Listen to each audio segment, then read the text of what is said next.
Punjabi radio USA ਸੁਣ ਰਹੇ ਸਾਰੇ ਸਰੋਤਿਆਂ ਨੂੰ ਬਲਵਿੰਦਰ ਕੌਰ ਵੱਲੋਂ ਪਿਆਰ ਭਰੀ ਸਤਿ ਸ਼੍ਰੀ ਅਕਾਲ। ਪ੍ਰੋਗਰਾਮ ਖਬਰ ਤੇ ਨਜ਼ਰ ਵਿੱਚ ਹੋਣਗੇ ਸਾਡੇ ਨਾਲ ਬਲਤੇਜ ਪੰਨੂ ਜੀ, ਦੱਸਣਗੇ ਭਾਰਤ ਵਿੱਚ ਪੰਜਾਬ ਦੇ ਵਿੱਚ ਕੀ ਕੁਛ ਵਾਪਰਿਆ। ਖਬਰਾਂ ਤੇ ਨਜ਼ਰ ਮਾਰਾਂਗੇ। ਖਬਰਾਂ ਤੋਂ ਪਹਿਲਾਂ ਧੰਨਵਾਦ ਸਾਡੇ ਸਪਾਂਸਰ ਦਾ, ਜਿਨ੍ਹਾਂ ਨੇ ਇਸ ਪ੍ਰੋਗਰਾਮ ਨੂੰ ਸਪਾਂਸਰ ਕੀਤਾ, ਸਭ ਤੱਕ ਪਹੁੰਚਾਇਆ। ਖਾਲਸਾ ਇੰਸ਼ੋਰੈਂਸ ਏਜੰਸੀ ਸੈਨੋ ਜੇ 4082722500 ਹਰ ਇੱਕ ਤਰ੍ਹਾਂ ਦੀ ਇੰਸ਼ੋਰੈਂਸ ਕਰਦੇ ਨੇ।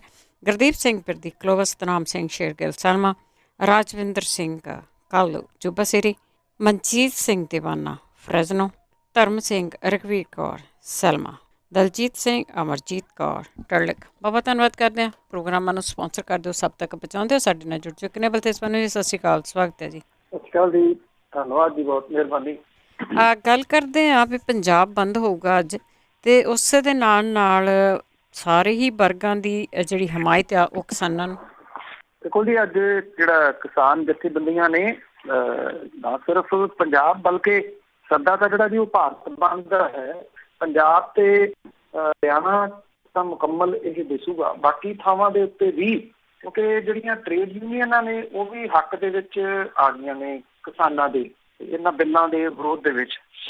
ਉਹਦੇ ਕਰਕੇ ਇਹਦਾ ਅਸਰ ਜਿਹੜਾ ਉਹ ਭਾਰਤ ਦੇ ਉੱਤੇ ਵੀ ਪੈਣ ਦੇ ਆਸਾਰ ਨੇ। ਖਾਸ ਤੌਰ ਦੇ ਉੱਤੇ ਹਾਈਵੇਜ਼ ਜਿਹੜੇ ਨੇ ਉਹਨਾਂ ਦੇ ਉੱਤੇ ਇਹਦਾ ਅਸਰ ਜਿਹੜਾ ਉਹ ਰਹੂਗਾ। 24, 25, 26 3 ਦਿਨ ਜਿਹੜਾ ਵੀ ਉਹ ਕਿਸਾਨਾਂ ਨੇ ਜਿਹੜੇ ਟ੍ਰੇਨ ਦੀਆਂ ਪਟੜੀਆਂ ਨੇ ਉਹ ਰੋਕੀਆਂ ਨੇ। ਜਿਹੜੇ ਕਿਸਾਨ ਨੇ ਉਹ ਟ੍ਰੇਨ ਦੀਆਂ ਪਟੜੀਆਂ ਤੇ ਵੀ ਡਟੇ ਰਹਿਣਗੇ। ਅੱਜ ਜਿਹੜਾ ਪੰਜਾਬ ਬੰਦ ਸ਼ੁਰੂ ਹੋ ਚੁੱਕਿਆ ਹੋਇਆ ਔਰ ਇਹ ਮੁਕੰਮਲ ਬੰਦ ਰਹਿਣ ਦੇ ਆਸਾਰ ਨੇ, ਕਿਉਂਕਿ ਕੋਈ ਵਰਗ ਨਹੀਂ ਗਾ ਭਾਰਤੀ ਜਨਤਾ ਪਾਰਟੀ ਨੂੰ ਛੱਡ ਕੇ ਜਿਹੜਾ ਕਿ ਇਸ ਬੰਦ ਦੇ ਹੱਕ ਦੇ ਵਿੱਚ ਨਾ ਹੋਵੇ ਤੇ ਕਿਸਾਨਾਂ ਦੇ ਹੱਕ ਦੇ ਵਿੱਚ ਜਿਹੜਾ ਵੀ ਉਹ ਨਾ ਹੋਵੇ। ਸ਼ਾਮ 4 ਵਜੇ ਤੱਕ ਇਹ ਬੰਦ ਜਿਹੜਾ ਉਹ ਰਹੂਗਾ। ਜਿਹੜਾ ਅਕਾਲੀ ਦਲ ਬਾਦਲ ਹੈ ਉਹਨੇ ਵੱਖਰੀ ਸੁਰ ਜਿਹੜੀ ਥੋੜੀ ਜਿਹੀ ਇਸ ਮਾਮਲੇ 'ਚ ਅਪਣਾਈ ਹੋਈ ਹੈ। ਉਹ ਕਹਿੰਦਾ ਕਿ 3 ਘੰਟੇ ਅਸੀਂ ਚੱਕਾ ਜਾਮ ਕਰਨਾ। ਜਦੋਂ ਪੰਜਾਬ ਦੀਆਂ ਸਾਰੀਆਂ ਕਿਸਾਨ ਜਥੇਬੰਦੀਆਂ, ਉਹਨਾਂ ਦੇ ਨਾਲ ਬਾਕੀ ਜਿੰਨੇ ਸਹਿਯੋਗੀ ਦਲ ਨੇ, ਸਾਰੀਆਂ ਸਿਆਸੀ ਪਾਰਟੀਆਂ ਨੇ ਕਿਸਾਨਾਂ ਨੂੰ ਹਮਾਇਤ ਦਿੱਤੀ ਹੈ ਇਸ ਬੰਦ ਦੇ ਵਾਸਤੇ। ਅਕਾਲੀ ਦਲ ਕਹਿੰਦਾ ਕਿ ਉਹਨੇ ਚੱਕਾ ਜਾਮ ਕਰਨਾ 3 ਘੰਟੇ, ਜਦੋਂ ਚੱਲਣਾ ਹੀ ਕੁਛ ਨਹੀਂ ਗਾ। ਕਿਹੜਾ ਚੱਕਾ ਉਹਨਾਂ ਨੇ ਜਾਮ ਕਰਨਾ ਇਹ ਨਹੀਂ ਪਤਾ। ਜਿਹੜੀਆਂ ਕਿਸਾਨ ਜਥੇਬੰਦੀਆਂ ਨੇ, ਭਾਰਤੀ ਕਿਸਾਨ ਯੂਨੀਅਨ ਦੇ ਆਗੂ ਨੇ ਬਲਵੀਰ ਸਿੰਘ ਰਾਜੇਵਾਲ ਹੋਰਾਂ ਨੇ ਕਿਹਾ ਕਿ ਅਕਾਲੀ ਦਲ ਬਾਦਲ ਦੇ ਵੱਲੋਂ ਕਿਸਾਨ ਅੰਦੋਲਨ ਦੇ ਬਰਾਬਰ ਮੁਕਾਬਲਾ ਕਰਨ ਵਾਂਗ ਇਹ ਫੈਸਲਾ ਜਿਹੜਾ ਜੀ ਕਿਸਾਨੀ ਧਿਰਾਂ ਨੂੰ ਰੜਕਦਾ ਰਹੂਗਾ। ਉਹਨੇ ਕਿਹਾ ਕਿ 25 ਸਤੰਬਰ ਦੇ ਪੰਜਾਬ ਬੰਦ ਦੀਆਂ ਤਿਆਰੀਆਂ ਜਿਹੜੀਆਂ ਉਹ ਮੁਕੰਮਲ ਨੇ। ਉਹਨਾਂ ਨੇ ਇਹ ਗੱਲ ਕਹੀ ਹੈ ਕਿ ਪੰਜਾਬ ਬੰਦ ਦੇ ਦੌਰਾਨ ਅਨੁਸ਼ਾਸਨ ਤੇ ਇਹਨੂੰ ਸ਼ਾਂਤਮਈ ਰੱਖਣਾ ਸਾਰਿਆਂ ਦੀ ਅਹਿਮ ਜ਼ਿੰਮੇਵਾਰੀ ਹੈ। ਉਹਨਾਂ ਨੇ ਇਹ ਵੀ ਗੱਲ ਜਿਹੜੀ ਜੀ ਕਹੀ ਕਿ 25 ਸਤੰਬਰ ਦੇ ਪੰਜਾਬ ਬੰਦ ਦਾ ਫੈਸਲਾ ਬਹੁਤ ਪਹਿਲਾਂ ਲੈ ਲਿਆ ਸੀਗਾ। ਉਹਨਾਂ ਨੇ ਦੁੱਖ ਜ਼ਾਹਰ ਕੀਤਾ ਕਿ ਸ਼੍ਰੋਮਣੀ ਅਕਾਲੀ ਦਲ ਨੇ ਅੰਦੋਲਨ ਦੀ ਹਮਾਇਤ ਵੀ ਕੀਤੀ ਆ ਤੇ ਮੁਕਾਬਲੇਬਾਜ਼ੀ ਵਾਂਗੂ ਕੀਤੀ ਹੈ ਔਰ ਕਿਸਾਨ ਅੰਦੋਲਨ ਦੇ ਮੁਕਾਬਲੇ ਹੀ ਥਾਂ ਵੱਖਰੇ ਜਾਮ ਲਾਉਣ ਦਾ ਜਿਹੜਾ ਵੀ ਉਹ ਫੈਸਲਾ ਕੀਤਾ। ਉਹਨੇ ਕਿਹਾ ਕਿ ਅਕਾਲੀਆਂ ਨੂੰ ਇਉਂ ਨਹੀਂ ਸੀ ਜਿਹੜਾ ਵੀ ਉਹ ਕਰਨਾ ਚਾਹੀਦਾ, ਕਿਉਂਕਿ ਇਹ ਕਿਸਾਨ ਜਥੇਬੰਦੀਆਂ ਦਾ ਬੰਦ ਹੈ, ਇਹਦੀ ਹਮਾਇਤ ਹੋਣੀ ਚਾਹੀਦੀ ਸੀ, ਨਾ ਕਿ ਉਹ ਮੁਕਾਬਲੇ ਦੇ ਉੱਤੇ ਆਪਣਾ ਚੱਕਾ ਜਾਮ ਜਿਹੜਾ ਵੀ ਉਹ ਲਾ ਕੇ ਬਹਿ ਜਾਣ। ਜੀ, ਇਹ ਸਦਾ ਹੀ ਜਿਹੜੀਆਂ ਪਾਰਟੀਆਂ ਨਾ ਲਾਹਾ ਖੱਟਣ ਤੇ ਵੱਲ ਹੀ ਦੇਖਦੀਆਂ ਆ। ਤੇ ਅੱਗੇ ਅਮਰਿੰਦਰ ਸਿੰਘ ਨੇ ਕਿਹਾ ਕਿ ਜੇ ਸਾਰੇ ਇਕਜੁੱਟ ਹੋ ਜਾਣ ਤਾਂ ਮੈਂ ਅਗਵਾਈ ਕਰੂੰਗਾ। ਦੇਖੋ, ਕਹਿ ਤਾਂ ਜਿਹੜਾ ਜੀ ਉਹਨਾਂ ਨੇ ਦਿੱਤਾ ਔਰ ਇਹ ਗੱਲ ਜਿਹੜੀ ਵੀ ਕਹੀ ਕਿ ਪੰਜਾਬ ਬੰਦ ਤੋਂ ਐਨ ਪਹਿਲਾਂ ਉਹਨਾਂ ਨੇ ਇਹ ਅਪੀਲ ਕੀਤੀ ਹੈ ਸਾਰੀਆਂ ਸਿਆਸੀ ਧਿਰਾਂ ਨੂੰ ਕਿ ਖੇਤੀ ਬਿੱਲਾਂ ਦੇ ਖਿਲਾਫ ਇਕਜੁੱਟ ਹੋ ਕੇ ਲੜਾਈ ਲੜਨ ਲਈ ਇੱਕ ਮੰਚ ਦੇ ਉੱਤੇ ਆਉਣ। ਅਕਾਲੀ ਦਲ ਨੂੰ ਜਿਹੜਾ ਵੀ ਉਹ ਛੱਡ ਕੇ ਉਹਨਾਂ ਨੇ ਕਿਸਾਨੀ ਹਿੱਤਾਂ ਦੇ ਖਾਤਰ ਸਿਆਸੀ ਪਾਰਟੀਆਂ ਨੂੰ ਸੌੜੇ ਸਿਆਸੀ ਮਫਾਦਾਂ ਤੋਂ ਉੱਪਰ ਉੱਠਣ ਦਾ ਜਿਹੜਾ ਵੀ ਉਹ ਸੱਦਾ ਦਿੱਤਾ। ਤੇ ਇਹ ਵੀ ਕਿਹਾ ਕਿ ਜੇ ਸਾਰੀਆਂ ਸਿਆਸੀ ਧਿਰਾਂ ਇੱਕ ਮੰਚ ਤੇ ਇਕੱਠੀਆਂ ਹੁੰਦੀਆਂ ਨੇ ਤੇ ਉਹ ਪੰਜਾਬ ਦੇ ਮੁੱਖ ਮੰਤਰੀ ਵਜੋਂ ਅਗਵਾਈ ਕਰਨ ਦੇ ਵਾਸਤੇ ਜਿਹੜਾ ਵੀ ਉਹ ਤਿਆਰ ਨੇ। ਹੁਣ ਇਹ ਅਗਵਾਈ ਜਿਹੜੀ ਹੈ ਜੀ ਉਹ ਵਰਚੁਅਲ ਹੋਊਗੀ, ਵੀਡੀਓ ਦੇ ਰਾਹੀਂ ਹੋਊਗੀ ਜਾਂ ਗਰਾਊਂਡ ਤੇ ਨਿਕਲ ਕੇ ਹੋਊਗੀ। ਇਹਦਾ ਉਹਨਾਂ ਨੇ ਬਹੁਤਾ ਸਪਸ਼ਟ ਨਹੀਂ ਕੀਤਾ, ਕਿਉਂਕਿ ਉਹ ਸਾਰਾ ਕੁਝ ਹੀ ਅੱਜ ਕੱਲ੍ਹ ਵਰਚੁਅਲ ਹੀ ਕਰ ਰਹੇ ਆ। ਉਹ ਤਾਂ ਕੈਮਰੇ ਦੇ ਉੱਤੇ ਹੀ ਹਰ ਚੀਜ਼ ਜਿਹੜੀ ਜੀ ਉਹ ਕਰਦੇ, ਬਾਹਰ ਤਾਂ ਨਿਕਲਦੇ ਨਹੀਂ। ਬਾਹਰ ਨਿਕਲ ਕੇ ਅਗਵਾਈ ਕਰ ਸਕਣਗੇ ਉਹ ਇੱਕ ਵੱਡਾ ਜਿਹੜਾ ਵੀ ਉਹ ਸਵਾਲ ਹੈ। ਦੂਸਰਾ ਇਹਦੇ ਵਿੱਚ ਜਿਹੜਾ ਸਵਾਲ ਹੈ, ਟੈਕਨੀਕਲੀ ਸਾਰੇ ਲੋਕ ਜਾਣਦੇ ਆ, ਕਿਉਂਕਿ ਹੁਣ ਲੜਾਈ ਰਹਿ ਜਾਣੀ ਆ ਅਦਾਲਤੀ ਸੁਪਰੀਮ ਕੋਰਟ ਵਾਲੀ।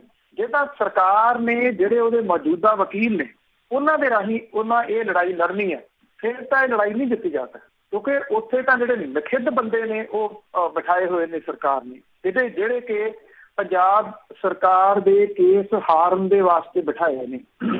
ਉਹਨਾਂ ਤੋਂ ਕਿਸੇ ਚੰਗੇ ਦੀ ਆਸ ਹੈ ਨਹੀਂ।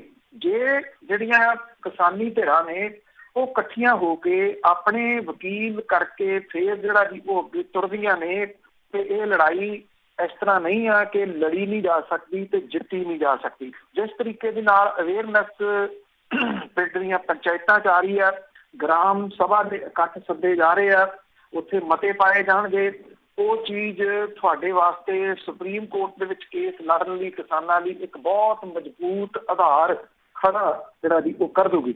ਮੁੱਖ ਮੰਤਰੀ ਹੋਰਾਂ ਨੇ ਸਾਫ਼ ਕੀਤਾ ਹੈ ਕਿ ਪੰਜਾਬ ਸਰਕਾਰ ਇਹਨਾਂ ਕਾਨੂੰਨਾਂ ਦੀ ਜ਼ੋਰਦਾਰ ਢੰਗ ਦੇ ਨਾਲ ਮੁਖਾਲਫਤ ਕਰੂਗੀ, ਕਿਉਂਕਿ ਇਹ ਕਾਨੂੰਨ ਨਾ ਸਿਰਫ ਕਿਸਾਨਾਂ ਸਗੋਂ ਸਮੁੱਚੇ ਮੁਲਕ ਦੇ ਖਿਲਾਫ ਭੁਗਤਦੇ ਆ। ਮੁੱਖ ਮੰਤਰੀ ਨੇ ਇਹ ਗੱਲ ਕਹੀ ਕਿ ਮੌਜੂਦਾ ਲੀਡਰਸ਼ਿਪ ਨੇ ਸ਼੍ਰੋਮਣੀ ਅਕਾਲੀ ਦਲ ਦਾ ਇਤਿਹਾਸ ਬਦਲ ਦਿੱਤਾ, ਜਿਹੜੀ ਕਿ ਹੁਣ ਇੱਕ ਰਾਜਨੀਤਿਕ ਤਾਕਤ ਦੀ ਥਾਂ ਭਾਜਪਾ ਦੇ ਹੱਥਾਂ ਦੀ ਕਠਪੁਤਲੀ ਬਣ ਕੇ ਰਹਿ ਗਈ ਹੈ। ਕੈਪਟਨ ਨੇ ਹਰਸਿਮਰਤ ਕੌਰ ਬਾਦਲ ਦੇ ਕੇਂਦਰੀ ਕੈਬਨਿਟ ਵਿੱਚੋਂ ਅਸਤੀਫੇ ਨੂੰ ਖਾਰਜ ਕਰਦਿਆਂ ਇਹ ਕਿਹਾ ਕਿ ਇਸ ਤੋਂ ਪਹਿਲਾਂ ਬਾਦਲਾਂ ਨੇ ਪਾਰਟੀ ਨੂੰ ਅਗਵਾ ਕਰਦਿਆਂ ਆਪਣੇ ਨਿੱਜੀ ਹਿੱਤਾਂ ਤੇ ਫਾਇਦੇ ਲਈ ਇਹਨੂੰ ਵਰਤਿਆ, ਔਰ ਇਹ ਵੀ ਕਿਹਾ ਕਿ ਬਾਦਲਾਂ ਨੂੰ ਕੁਰਬਾਨੀ ਦਾ ਅਰਥ ਵੀ ਨਹੀਂ ਪਤਾ ਕਿ ਕੁਰਬਾਨੀ ਕਿਹਨੂੰ ਕਹਿੰਦੇ ਆ। ਉਹਨਾਂ ਅਕਾਲੀ ਆਗੂਆਂ ਨੂੰ ਇਹ ਵੀ ਪੁੱਛਿਆ ਕਿ ਉਹ ਕਿਸਾਨ ਵਿਰੋਧੀ ਐਨਡੀਏ ਸਰਕਾਰ ਦੇ ਵਿੱਚ ਹੁਣ ਤੱਕ ਬੈਠੇ ਕੀ ਕਰ ਰਹੇ ਆ। ਮੁੱਖ ਮੰਤਰੀ ਨੇ ਕਿਹਾ ਕਿ ਸੁਖਬੀਰ ਦਾ ਦਾਅਵਾ ਹੈ ਕਿ ਜੇ ਲੋਕ ਸੂਬੇ ਦੇ ਵਿੱਚ ਅਕਾਲੀ ਦਲ ਦੀ ਸਰਕਾਰ ਬਣਾਉਂਦੇ ਨੇ ਤਾਂ ਉਹ ਕਿਸੇ ਕਾਰਪੋਰੇਟ ਨੂੰ ਪੰਜਾਬ ਦੇ ਵਿੱਚ ਦਾਖਲ ਨਹੀਂ ਹੋਣ ਦੇਣਗੇ, ਤਾਂ ਸਾਫ਼ ਹੈ ਕਿ ਸਾਰਾ ਕੁਝ ਸੱਤਾ ਹਾਸਲ ਕਰਨ ਦੇ ਵਾਸਤੇ ਕੀਤਾ ਜਾ ਰਿਹਾ ਹੈ। ਮੁੱਖ ਮੰਤਰੀ ਨੇ ਕਿਹਾ ਕਿ ਅਕਾਲੀਆਂ ਨੇ ਉਦੋਂ ਯੂ ਟਰਨ ਲਿਆ ਜਦੋਂ ਉਹਨਾਂ ਦੀ ਪਾਰਟੀ ਨੂੰ ਪੰਜਾਬ ਦੇ ਰਾਜਸੀ ਨਕਸ਼ੇ ਤੋਂ ਪੂਰਨ ਤੌਰ ਦੇ ਉੱਤੇ ਅਲੋਪ ਹੋਣ ਦਾ ਖਤਰਾ ਜਿਹੜਾ ਵੀ ਉਹ ਖੜਾ ਹੋ ਗਿਆ। ਜਿਹੜਾ ਇਹ ਪੰਜਾਬ ਬੰਦ ਸੀ ਜੀ, ਉਹ ਤੋਂ ਐਨ ਪਹਿਲਾਂ ਲੋਕਾਂ ਨੂੰ ਅਪੀਲ ਕਰਦਿਆਂ ਹੋਇਆ ਉਹਨਾਂ ਨੇ ਇਹ ਗੱਲ ਜਿਹੜੀ ਵੀ ਕਹੀ ਕਿ ਜਿਹੜਾ ਕਿਸਾਨਾਂ ਦਾ ਸੰਘਰਸ਼ ਹੈ, ਹਰ ਵਿਅਕਤੀ ਉਸ ਸੰਘਰਸ਼ ਦੇ ਨਾਲ ਖੜਾ ਹੋਵੇ, ਅਮਨ ਕਾਨੂੰਨ ਦਾ ਜਿਹੜਾ ਧਿਆਨ ਰੱਖਿਆ ਜਾਵੇ, COVID-19 ਦੀਆਂ ਜਿਹੜੀਆਂ ਹਦਾਇਤਾਂ ਨੇ ਉਹਨਾਂ ਦੀ ਪਾਲਣਾ ਕੀਤੀ ਜਾਵੇ। ਇਹ ਵੀ ਉਹਨਾਂ ਨੇ ਸਾਫ਼ ਕੀਤਾ ਕਿ ਧਾਰਾ 144 ਦੀ ਉਲੰਘਣਾ ਲਈ ਉਹਨਾਂ ਖਿਲਾਫ ਕੋਈ FIR ਕਿਸੇ ਦੇ ਖਿਲਾਫ ਦਰਜ ਨਹੀਂ ਕੀਤੀ ਜਾਊਗੀ, ਪਰ ਬੰਦ ਦੇ ਦੌਰਾਨ ਅਮਨ ਕਾਨੂੰਨ ਵਿੱਚ ਕਿਸੇ ਤਰ੍ਹਾਂ ਦਾ ਵਿਘਨ ਨਾ ਪਵੇ, ਇਸ ਕਰਕੇ ਧਾਰਾ 144 ਜਿਹੜੀ ਹੈ ਜੀ ਉਹ ਲਾਈ ਗਈ ਜੀ। ਤੇ ਅੱਗੇ ਡੇਰਾਬੱਸੀ ਦੀ ਗੱਲ ਕਰੀਏ ਤਾਂ ਉੱਥੇ ਨਜਾਇਜ਼ ਉਸਾਰੀ ਹੈ ਜਿਹੜੀ ਉਹ ਹਾਦਸੇ ਦਾ ਕਾਰਨ ਬਣੀ ਤੇ ਮੌਤਾਂ ਵੀ ਹੋਈਆਂ। ਬਿਲਕੁਲ ਜੀ, ਐਕਚੁਅਲੀ ਇਹ ਜਿਹੜੀਆਂ ਨਜਾਇਜ਼ ਉਸਾਰੀਆਂ ਨੇ ਇਹ ਹੁੰਦੀਆਂ ਪ੍ਰਸ਼ਾਸਨ ਦੇ ਨਾਲ ਮਿਲ ਕੇ ਨੇ। ਕਿਵੇਂ ਨਕਸ਼ੇ ਜਿਹੜੇ ਜੀ ਉਹ ਪਾਸ ਹੋ ਜਾਂਦੇ ਆ ਸਭ ਨੂੰ ਪਤਾ। ਇਹ ਡੇਰਾਬੱਸੀ ਦੇ ਮੀਆਂ ਮੱਲੀ ਮੁਹੱਲਾ ਸੀਗਾ ਜੀ, ਜਿੱਥੇ ਇੱਕ ਕਮਰਸ਼ੀਅਲ ਇਮਾਰਤ ਜਿਹੜੀ ਡਿੱਗਣ ਕਰਕੇ 4 ਲੋਕ ਮਾਰੇ ਗਏ। ਇਹਦੇ ਡਿੱਗਣ ਦਾ ਕਾਰਨ ਇਹਦੀ ਨੀਂਹ ਮਜ਼ਬੂਤ ਜਿਹੜੀ ਜੀ ਉਹ ਨਾ ਹੋਣਾ। ਇਹ 2 ਭਰਾਵਾਂ ਦੀ ਐਕਚੁਅਲੀ ਜਿਹੜੀ ਜੀ ਉਹ ਜਗ੍ਹਾ ਦੱਸੀ ਜਾ ਰਹੀ ਹੈ, ਜਿੱਥੇ ਕੁਛ ਜਿਹੜੇ ਸ਼ੋਰੂਮ ਸੀਗੇ ਉਹਨਾਂ ਦੇ ਨਕਸ਼ੇ ਪਾਸ ਕਰਵਾ ਕੇ ਤੇ ਉਹਦੇ ਤੋਂ ਕਿਤੇ ਵੱਧ ਜਿਹੜੀ ਉਸਾਰੀ ਆ ਉਹ ਕੀਤੀ ਜਾ ਰਹੀ ਸੀ। ਮਤਲਬ ਕਿ ਜਿਹੜੇ 4 ਦੁਕਾਨਾਂ ਦਾ ਨਕਸ਼ਾ ਪਾਸ ਕਰਾ ਕੇ ਉੱਥੇ 20 ਦੁਕਾਨਾਂ ਜਿਹੜੀਆਂ ਉਹ ਉਸਾਰੀਆਂ ਜਾ ਰਹੀਆਂ ਸੀਗੀਆਂ, ਔਰ ਬਿਨਾਂ ਕਿਸੇ ਸ਼ੱਕ ਦੇ ਮਿਲੀ ਭੁਗਤ ਤੋਂ ਬਿਨਾਂ ਤਾਂ ਇਹ ਹੋ ਨਹੀਂ ਰਿਹਾ ਹੋਊਗਾ। ਮਿਲ ਕੇ ਹੀ ਜਿਹੜਾ ਜੀ ਨਾਲ ਜਿਹੜਾ ਉੱਥੋਂ ਦਾ ਪ੍ਰਸ਼ਾਸਨ ਹੈ ਉਹਦੇ ਤੋਂ ਝੂਠੇ ਸੱਚੇ ਤਰੀਕੇ ਦੇ ਨਾਲ ਜਿਹੜਾ ਵੀ ਨਕਸ਼ੇ ਪਾਸ ਕਰਵਾ ਕੇ ਇਹ ਉਸਾਰੀ ਜਿਹੜੀ ਦੀ ਉਹ ਕਰਵਾਈ ਜਾ ਰਹੀ ਸੀਗੀ। ਰਾਮਲੀਲਾ ਮੈਦਾਨ ਦੇ ਇਹ ਨੇੜੇ ਆ, ਔਰ ਇਹ 2 ਭਰਾਵਾਂ ਦਾ ਸਾਂਝਾ ਪੁਰਾਣਾ ਮਕਾਨ ਸੀਗਾ, ਜਿਹਦੇ ਘਰ ਦੇ ਅਗਲੇ ਪਾਸੇ 3 ਛੋਟੀਆਂ ਦੁਕਾਨਾਂ ਜਿਹੜੀਆਂ ਇਹਨਾਂ ਨੇ ਬਣਾਈਆਂ ਹੋਈਆਂ ਸੀਗੀਆਂ। ਸਾਲ 2000 ਦੇ ਵਿੱਚ ਇਹਦਾ ਨਕਸ਼ਾ ਪਾਸ ਕਰਾਇਆ ਗਿਆ ਸੀਗਾ। ਹੁਣ ਪੁਰਾਣੇ ਘਰ ਤੋੜ ਕੇ ਇਹਦੀ ਜਗ੍ਹਾ ਦੇ ਉੱਤੇ ਆਪਣੀਆਂ ਛੋਟੀਆਂ ਦੁਕਾਨਾਂ ਨਾਲ ਜੋੜ ਕੇ ਜਿਹੜਾ ਸੀਗਾ 100 ਫੁੱਟ ਦੇ ਸ਼ੋਰੂਮ ਜਿਹੜੇ ਆ ਉਹ ਉਸਾਰੇ ਜਾ ਰਹੇ ਸੀਗੇ। 10 ਦੁਕਾਨਾਂ ਨਜਾਇਜ਼ ਬਣਾਈਆਂ ਜਾ ਰਹੀਆਂ ਸੀਗੀਆਂ, ਔਰ ਇੱਕ ਭਰਾ ਦੇ 100 ਫੁੱਟ ਦੇ ਸ਼ੋਰੂਮ ਦੇ ਵਿੱਚ 10 ਦੁਕਾਨਾਂ ਬਣ ਕੇ ਤਿਆਰ ਹੋ ਗਈਆਂ ਸੀ, ਜਦੋਂ ਕਿ ਦੂਜੇ ਦਾ ਕੰਮ ਜਿਹੜਾ ਵੀ ਉਹ ਚੱਲ ਰਿਹਾ ਸੀ। ਇਹ ਜਿਹੜਾ ਵੀ ਲੈਂਟਰ ਖੋਲਦਿਆਂ ਹੋਇਆ ਇਹ ਹਾਦਸਾ ਵਾਪਰਿਆ। ਲੈਂਟਰ ਡਿੱਗਿਆ, ਨੀਹਾਂ ਹੈ ਨਹੀਂ ਸੀਗੀਆਂ।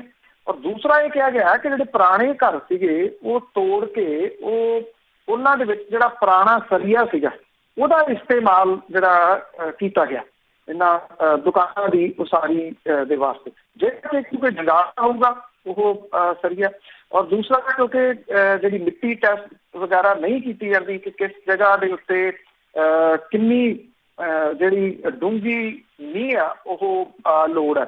100 ਫੁੱਟ ਲੰਬੇ ਲੈਂਟਰ ਨੂੰ ਰੋਕਣ ਲਈ ਕੋਈ ਵੀ ਪਿੱਲਰ ਨਹੀਂ ਇਹਦੇ ਵਿੱਚ ਜਿਹੜਾ ਜੀ ਉਹ ਦਿੱਤਾ ਗਿਆ। ਜਿਹੜੀ ਇਮਾਰਤ ਬਣਾਉਣ ਲਈ ਪੁਰਾਣੀ ਇੱਟਾਂ ਦੀ ਕੰਧਾਂ ਕਰਨ ਤੋਂ ਇਲਾਵਾ ਸਰੀਆ ਵੀ ਪੁਰਾਣਾ ਜਿਹੜਾ ਸੀਗਾ ਜੀ ਉਹ ਵਰਤਿਆ ਗਿਆ, ਜਿਹਨੇ ਕਿ ਇਸ ਇਮਾਰਤ ਦਾ ਭਾਰ ਨਾ ਝੱਲਿਆ। ਸਰਕਾਰੀ ਤੌਰ ਦੇ ਉੱਤੇ ਜਿਹੜੇ ਮਾਰੇ ਗਏ ਮਜ਼ਦੂਰ ਨੇ ਉਹਨਾਂ ਨੂੰ ਮੁਆਵਜ਼ੇ ਦੀ ਗੱਲ ਜਿਹੜੀ ਜੀ ਉਹ ਕੀਤੀ ਗਈ ਹੈ। ਦੇਖੋ ਤੁਸੀਂ ਇਲੀਗਲ ਤੌਰ ਦੇ ਉੱਤੇ ਇਲੀਗਲੀ ਇਹ ਸਾਰਾ ਕੁਛ ਜਿਹੜਾ ਜੀ ਉਹ ਬਣਾ ਕੇ ਬਾਅਦ 'ਚ ਇਹਨਾਂ ਨੇ ਫੇਰ ਨਿਕਲ ਜਾਣਾ। ਹਾਲਾਂਕਿ ਇਹਦੀ ਮੈਜਿਸਟਰੇਟ ਜਾਂਚ ਦੇ ਹੁਕਮ ਜਿਹੜੇ ਆ ਉਹ ਦਿੱਤੇ ਗਏ ਆ ਕਿ 2 ਸ਼ੋਰੂਮਾਂ ਦਾ ਨਕਸ਼ਾ ਪਾਸ ਕਰਵਾ ਕੇ 20 ਸ਼ੋਰੂਮ ਜਿਹੜੇ ਉਹ ਸਾਰੇ ਜਾ ਰਹੇ ਸੀਗੇ। ਮੈਜਿਸਟਰੇਟ ਜਾਂਚ ਦੇ ਵਿੱਚੋਂ ਵੀ ਨਿਕਲ ਜਾਣਗੇ, ਪਰ ਜਿਹੜੇ ਮਾਰੇ ਗਏ ਮਜ਼ਦੂਰ ਨੇ ਉਹ ਤਾਂ ਵਿਚਾਰੇ ਨਹੀਂ ਜਿਹੜਾ ਜੀ ਉਹ ਵਾਪਸ ਆਉਣਗੇ। ਇਹ ਇੱਕ ਜਗ੍ਹਾ ਦੇ ਉੱਤੇ ਨਹੀਂ ਜੀ, ਤੁਸੀਂ ਕਿਸੇ ਸ਼ਹਿਰ ਦੇ ਵਿੱਚ ਚਲੇ ਜਾਓ, ਕਰਪਸ਼ਨ ਇਸ ਵੇਲੇ ਸਿਰ ਚੜ੍ਹ ਕੇ ਜਿਹੜਾ ਜੀ ਉਹ ਬੋਲ ਰਹੀ ਹੈ। ਅਕਸਰ ਲੋਕ ਸੋਚ ਲੈਂਦੇ ਆ ਕਿ ਕਰਪਸ਼ਨ ਅੱਛਾ ਹਾਂ ਪੁਲਿਸ ਵਾਲੇ ਪੈਸਾ ਲੈਂਦੇ ਆ, ਬਿਜਲੀ ਵਾਲੇ ਜਿਹੜੇ ਜੀ ਉਹ ਪੈਸੇ ਲੈ ਲੈਂਦੇ ਆ। ਕਿਹੜਾ ਮਹਿਕਮਾ ਜਿਹਦੇ ਵਿੱਚ ਇਸ ਵੇਲੇ ਕਰਪਸ਼ਨ ਜਿਹੜੀ ਜੀ ਉਸ ਨਹੀਂ ਹੋ ਰਹੀ ਜੀ? ਕਰਪਸ਼ਨ ਤੇ ਕਦੀ ਵੀ ਨਹੀਂ ਹਟੀ, ਭਾਵੇਂ ਅਕਾਲੀ ਹੋਣ ਤੇ ਭਾਵੇਂ ਹੁਣ ਕਾਂਗਰਸੀ, ਕਰਪਸ਼ਨ ਤਾਂ ਸਿਰ ਚੜ੍ਹ ਕੇ ਬੋਲਦੀ ਹੈ। ਤੇ ਅੱਗੇ ਪੰਜਾਬ ਦੇ ਕਿਸਾਨਾਂ ਦੇ ਹੱਕ 'ਚ ਨਿੱਤਰੇ ਸਾਬਕਾ ਆਫਿਸਰ। ਦੇਖੋ ਇਹ ਵੈਸੇ ਐਜੂਕੇਸ਼ਨ ਪਹਿਲਾਂ ਵੀ ਚੱਲਦੀਆਂ ਰਹੀਆਂ ਨੇ। ਜਿਹੜੀ ਇਹ ਬਾਬੂ ਲੋਕ ਨੇ ਜਿਹੜੇ ਅਫਸਰੀ ਹੰਡਾਉਂਦੇ ਆ, ਅਫਸਰੀ ਕਰਦਿਆਂ ਤਾਂ ਕਦੀ ਵੀ ਇਹ ਇਸ ਤਰ੍ਹਾਂ ਦੀਆਂ ਐਜੂਕੇਸ਼ਨ ਦੀ ਹਮਾਇਤ ਨਹੀਂ ਕਰਦੇ, ਕਿਉਂਕਿ ਕਰ ਵੀ ਨਹੀਂ ਸਕਦੇ। ਰਿਟਾਇਰ ਹੋ ਕੇ ਅਕਸਰ ਇਹ ਘਰਾਂ ਦੇ ਵਿੱਚ ਜਿਹੜਾ ਵੀ ਉਹ ਬੈਠ ਜਾਂਦੇ ਆ, ਰਿਟਾਇਰਡ ਲਾਈਫ ਜਿਉਂਦੇ ਆ। ਕੋਈ ਸਿਆਸਤ ਵੱਲ ਨੂੰ ਜਿਹੜਾ ਵੀ ਉਹ ਤੁਰ ਪੈਂਦਾ। ਇਹ ਬਹੁਤ ਘੱਟ ਹੋਇਆ ਕਿ ਇਉਂ ਏਡੀ ਵੱਡੀ ਗਿਣਤੀ ਦੇ ਵਿੱਚ ਜਿਹੜੇ ਰਿਟਾਇਰਡ ਆਫਿਸਰ ਨੇ ਉਹ ਕਿਸੇ ਇੱਕ ਵਰਗ ਦੀ ਹਮਾਇਤ ਦੇ ਵਿੱਚ ਜਿਹੜਾ ਵੀ ਉਹ ਆਏ ਹੋਣ। ਇਹ 14 ਦੇ ਕਰੀਬ IAS ਅਫਸਰ ਨੇ ਜਿਹੜੇ ਪੰਜਾਬ ਦੇ ਨੇ। ਡਾਕਟਰ ਮਨਮੋਹਨ ਸਿੰਘ, ਡਾਕਟਰ ਹਰਕੇਸ਼ ਸਿੰਘ ਸਿੱਧੂ, ਕੁਲਬੀਰ ਸਿੰਘ ਸਿੱਧੂ, ਗੁਰਨਿਹਾਲ ਸਿੰਘ ਪੀਰਜ਼ਾਦਾ, ਸੁਰਿੰਦਰ ਸਿੰਘ ਸੰਧੂ, ਸੁਖਜੀਤ ਸਿੰਘ ਬੈਂਸ, ਮਨਜੀਤ ਸਿੰਘ ਨਾਰੰਗ, ਤਿਰਖੀ ਚੰਦ, ਨਰਿੰਦਰ ਸਿੰਘ, ਤੇਜਿੰਦਰ ਸਿੰਘ ਧਾਲੀਵਾਲ, ਰਮਿੰਦਰ ਸਿੰਘ, ਪ੍ਰਭਜੋਤ ਸਿੰਘ ਮੰਡ, ਕਰਮਜੀਤ ਸਿੰਘ ਸਰਾ, ਉਜਾਗਰ ਸਿੰਘ, ਇਹਨਾਂ ਸਾਰਿਆਂ ਨੇ ਇੱਕ ਸਾਂਝਾ ਬਿਆਨ ਜਿਹੜਾ ਵੀ ਉਹ ਜਾਰੀ ਕੀਤਾ। 14 ਇਹਨਾਂ ਰਿਟਾਇਰਡ IAS ਅਫਸਰਾਂ ਨੇ ਕਿਸਾਨਾਂ ਦੇ ਸੰਘਰਸ਼ ਦੀ ਹਮਾਇਤ ਕੀਤੀ ਹੈ। ਔਰ ਜਿਹੜੇ ਇਹ ਬਿੱਲ ਨੇ ਖੇਤੀ ਸੁਧਾਰਾਂ ਵਾਲੇ, ਇਹ ਕਿਸਾਨ ਵਿਰੋਧੀ ਕਰਾਰ ਦਿੱਤੇ ਨੇ। ਉਹਨਾਂ ਕੇਂਦਰ ਸਰਕਾਰ ਨੂੰ ਤਿੰਨੇ ਬਿੱਲ ਵਾਪਸ ਲੈ ਕੇ ਸੂਬਾ ਸਰਕਾਰ ਦੇ ਨਾਲ ਸਲਾਹ ਮਸ਼ਵਰਾ ਕਰਨ ਦੀ ਅਪੀਲ ਜਿਹੜੀ ਹੈ ਉਹ ਕੀਤੀ ਹੈ। ਬਿਨਾਂ ਕਿਸੇ ਸ਼ੱਕ ਦੇ ਇਹ ਜਿਹੜਾ ਕਿਸਾਨਾਂ ਨੂੰ ਇੱਕ ਵੱਡਾ ਬੂਸਟ ਮਿਲਿਆ ਇਹਦੇ ਨਾਲ, ਕਿਉਂਕਿ ਜਿਹੜੇ ਸਾਬਕਾ IAS ਆਫਿਸਰ ਨੇ, IAS ਜਿਹੜਾ ਹੈ ਜੀ ਉਹਦੀ ਕਈ ਹੋਈ ਗੱਲ ਦਾ ਮਾਇਨਾ ਹੁੰਦਾ। ਪਰ ਸਵਾਲ ਇਹ ਹੈ ਜੀ ਕਿ ਉੱਤੇ ਜਿਹੜੀ ਸਰਕਾਰ ਬੈਠੀ ਆ ਉਹਨਾਂ ਦੇ ਵਿੱਚੋਂ ਬਹੁਤੇ ਉਹਨਾਂ ਨੂੰ ਇਹ ਵੀ ਨਹੀਂ ਪਤਾ ਹੋਣਾ ਕਿ IAS ਜਿਹੜਾ ਜੀ ਉਹ ਕੀ ਹੁੰਦਾ, ਉਹਨਾਂ ਦੇ ਉੱਤੇ ਕਿੰਨਾ ਕਸਰ ਪੈਂਦਾ। ਪਰ ਇਹਨਾਂ ਜ਼ਰੂਰ ਹੈ ਕਿ ਜਿਹੜੇ ਰਿਟਾਇਰਡ ਅਫਸਰ ਨੇ ਕਿਤੇ ਨਾ ਕਿਤੇ ਉਹਨਾਂ ਨੂੰ ਝਟਕਾ ਤਾਂ ਇਸ ਚੀਜ਼ ਦਾ ਜਿਹੜਾ ਜੀ ਉਹ ਲੱਗੂਗਾ। ਇਹਨਾਂ ਨੇ ਸਾਂਝਾ ਬਿਆਨ ਜਾਰੀ ਕਰਦਿਆਂ ਹੋਇਆ ਇਹ ਕਿਹਾ ਕਿ ਕਰੋਨਾ ਮਹਾਮਾਰੀ ਦੇ ਦੌਰਾਨ ਜੂਨ ਦੇ ਵਿੱਚ 3 ਆਰਡੀਨੈਂਸ ਜਾਰੀ ਕਰਕੇ ਲੋਕ ਸਭਾ ਤੇ ਰਾਜ ਸਭਾ ਦੇ ਵਿੱਚ ਬਿੱਲ ਵਜੋਂ ਪਾਸ ਕੀਤੇ, ਜਿਨ੍ਹਾਂ ਨੂੰ ਜਾਰੀ ਕਰਨ ਦੀ ਕੋਈ ਜ਼ਰੂਰਤ ਨਹੀਂ ਸੀ। ਇਹਨਾਂ ਸਾਬਕਾ ਅਧਿਕਾਰੀਆਂ ਨੇ ਕਿਹਾ ਕਿ ਖੇਤੀਬਾੜੀ ਸੂਬੇ ਦਾ ਵਿਸ਼ਾ, ਜੋ ਕਿ ਸੂਬੇ ਦੀ ਸੂਚੀ 'ਚ ਨੰਬਰ 14 ਤੇ ਹੈ, ਜਦੋਂ ਕਿ ਵਪਾਰ ਤੇ ਵਣਜ ਨੰਬਰ 24 ਨੰਬਰ ਤੇ ਨੇ। ਔਰ ਉਹ ਇਹ ਕਹਿੰਦੇ ਨੇ ਕਿ ਕੇਂਦਰ ਸਰਕਾਰ ਦੇ ਵੱਲੋਂ ਕਿਸਾਨੀ ਦੇ ਨਾਲ ਸੰਬੰਧਿਤ ਨਵੇਂ ਆਰਡੀਨੈਂਸ ਲਿਆਉਣ ਤੋਂ ਪਹਿਲਾਂ ਸੂਬਾ ਸਰਕਾਰਾਂ ਦੇ ਨਾਲ ਗੱਲਬਾਤ ਜਿਹੜੀ ਉਹ ਕੀਤੀ ਜਾਣੀ ਚਾਹੀਦੀ ਸੀ। ਔਰ ਇਹ ਸੂਬੇ ਦੇ ਅਧਿਕਾਰਾਂ ਦੇ ਉੱਤੇ ਸਿੱਧਾ ਡਾਕਾ। ਇਹਨਾਂ ਰਿਟਾਇਰਡ ਜਿਹੜੇ ਅਧਿਕਾਰੀ ਨੇ ਉਹਨਾਂ ਨੇ ਗੱਲ ਕਹੀ ਆ ਕਿ ਰਾਜ ਸਭਾ 'ਚ ਮੈਂਬਰਾਂ ਵੱਲੋਂ ਵੋਟਾਂ ਦੀ ਮੰਗ ਕਰਨ ਦੇ ਬਾਵਜੂਦ ਇਸ ਬਿੱਲ ਨੂੰ ਜ਼ੁਬਾਨੀ ਵੋਟਾਂ ਦੇ ਨਾਲ ਪਾਸ ਕੀਤਾ ਗਿਆ, ਜਿਹੜਾ ਕਿ ਮੰਦਭਾਗੀ ਗੱਲ ਹੈ। ਇਹਨਾਂ ਅਫਸਰਾਂ ਨੇ ਇਹ ਵੀ ਦੋਸ਼ ਲਾਇਆ ਕਿ ਕਰੋਨਾ ਮਹਾਮਾਰੀ ਦੀ ਆੜ ਦੇ ਵਿੱਚ ਕੇਂਦਰ ਦੀ ਸਰਕਾਰ ਨੇ ਜਾਣ ਬੁੱਝ ਕੇ ਇਹ ਸਮਾਂ ਚੁਣਿਆ ਜਦੋਂ ਕਿਸਾਨਾਂ ਦੀ ਸੰਘੀ ਜਿਹੜੀ ਹੈ ਜੀ ਉਹ ਘੁੱਟੀ ਜਾ ਸਕੇ। ਔਰ ਪੰਜਾਬ ਬੰਦ ਜਿਹੜਾ ਜੀ ਉਸ ਤੋਂ ਐਨ ਪਹਿਲਾਂ ਇਹ ਆਫਿਸਰ ਜਿਹੜੇ ਪੰਜਾਬ ਦੇ ਕਿਸਾਨਾਂ ਦੇ ਹੱਕ ਦੇ ਵਿੱਚ ਜਿਹੜਾ ਜੀ ਉਹ ਡਟੇ ਨੇ। ਔਰ ਜਿਹੜੀ ਕੇਂਦਰ ਦੀ ਸਰਕਾਰ ਹੈ, ਜਿਹਨੇ ਪਹਿਲਾਂ ਜਦੋਂ ਆਰਡੀਨੈਂਸ ਜਾਰੀ ਕੀਤੇ ਆ ਜਾਂ ਬਿੱਲ ਲਿਆਉਣੇ ਸੀ, ਕੋਈ ਕਿਸੇ ਕਿਸਮ ਦਾ ਸਪਸ਼ਟੀਕਰਨ ਨਾ ਦਿੱਤਾ, ਨਾ ਕੁਛ ਦੱਸਣ ਦੀ ਕੋਸ਼ਿਸ਼ ਕੀਤੀ। ਹੁਣ 3 ਦਿਨ ਤੋਂ ਲਗਾਤਾਰ ਜ਼ਰੂਰ ਹੈ ਜਿਹੜੀਆਂ ਪ੍ਰੈਸ ਕਾਨਫਰੰਸ ਕੀਤੀ ਜਾ ਰਹੀ ਹੈ। ਪ੍ਰਧਾਨ ਮੰਤਰੀ ਬੋਲ ਰਹੇ ਆ, ਲਗਾਤਾਰ ਝੂਠ ਬੋਲ ਰਹੇ ਆ ਔਰ ਇਹਦੇ ਨਾਲ ਇਹ ਆ ਕਿ ਇਹਨਾਂ IAS ਅਫਸਰਾਂ ਦੇ ਵੱਲੋਂ ਆਏ ਇਸ ਬਿਆਨ ਦੇ ਨਾਲ ਇਹ ਕਿਹਾ ਜਾ ਸਕਦਾ ਹੈ ਕਿ ਕੇਂਦਰ ਦੀ ਸਰਕਾਰ ਦੇ ਵੱਲੋਂ ਉਠਾਏ ਜਾ ਰਹੇ ਬਹੁਤੇ ਸਵਾਲਾਂ ਦਾ ਜਵਾਬ ਇਹਨਾਂ IAS ਰਿਟਾਇਰਡ ਅਫਸਰਾਂ ਨੇ ਇੱਕ ਬਿਆਨ ਦੇ ਨਾਲ ਦੇ ਦਿੱਤਾ ਜੀ। ਤੇ ਅੱਗੇ ਕੇਂਦਰੀ ਖੇਤੀ ਮੰਤਰੀ ਤੇ ਮੁੱਖ ਮੰਤਰੀ ਦੀ ਪੰਜਾਬ ਵਾਲੇ ਦੀ ਜੇ ਗੱਲ ਕਰੀਏ ਤਾਂ ਆਪਸ ਵਿੱਚ ਉਲਝ ਜਾਏ। ਦੇਖੋ, ਪਹਿਲਾਂ ਨਹੀਂ ਇਹਨਾਂ ਨੇ ਜਿਹੜਾ ਕੋਈ ਨਹੀਂ ਬੋਲਿਆ ਕੇਂਦਰ ਦੀ ਸਰਕਾਰ ਦੇ ਵੱਲੋਂ, ਨਾ ਖੇਤੀ ਮੰਤਰੀ ਬੋਲਿਆ ਕਦੋਂ ਸੀ, ਜਦੋਂ ਸੁਖਬੀਰ ਸਿੰਘ ਬਾਦਲ ਹੋਰੀ ਲੈ ਕੇ ਆਏ ਜਦੋਂ ਇੱਥੇ ਚੰਡੀਗੜ੍ਹ ਦੇ ਵਿੱਚ ਲਿਆ ਕੇ ਇੱਥੇ ਪ੍ਰੈਸ ਕਾਨਫਰੰਸ ਕਰਾਈ ਕਿ ਇਹ ਆਰਡੀਨੈਂਸ ਜਿਹੜੇ ਦੀ ਉਹ ਕਿਸਾਨਾਂ ਦੇ ਵਾਸਤੇ ਬਹੁਤ ਸਹੀ ਨੇ, ਸਪੈਸ਼ਲੀ ਫਲਾਈਟ ਦੇ ਵਿੱਚ ਲੈ ਕੇ ਆਏ ਸੀ ਸੁਖਬੀਰ ਸਿੰਘ ਬਾਦਲ ਹੋਰੀ। ਫਿਰ ਖੇਤੀ ਮੰਤਰੀ ਦੀ ਚਿੱਠੀ ਲਿਆਏ ਸੁਖਬੀਰ ਸਿੰਘ ਬਾਦਲ ਹੋਰੀ ਪੰਜਾਬ ਦੇ ਕਿਸਾਨਾਂ ਨੂੰ, ਪੰਜਾਬ ਦੇ ਲੋਕਾਂ ਨੂੰ ਇਹ ਦੱਸਣ ਲਈ ਕਿ ਇਹਨਾਂ ਬਿੱਲਾਂ ਵਰਗੀ ਕੋਈ ਚੀਜ਼ ਹੀ ਹੈ ਨਹੀਂ। ਉਸ ਤੋਂ ਬਾਅਦ ਜਿਹੜਾ ਸੀਗਾ ਜੀ ਕੋਈ ਨਹੀਂ ਬੋਲਿਆ।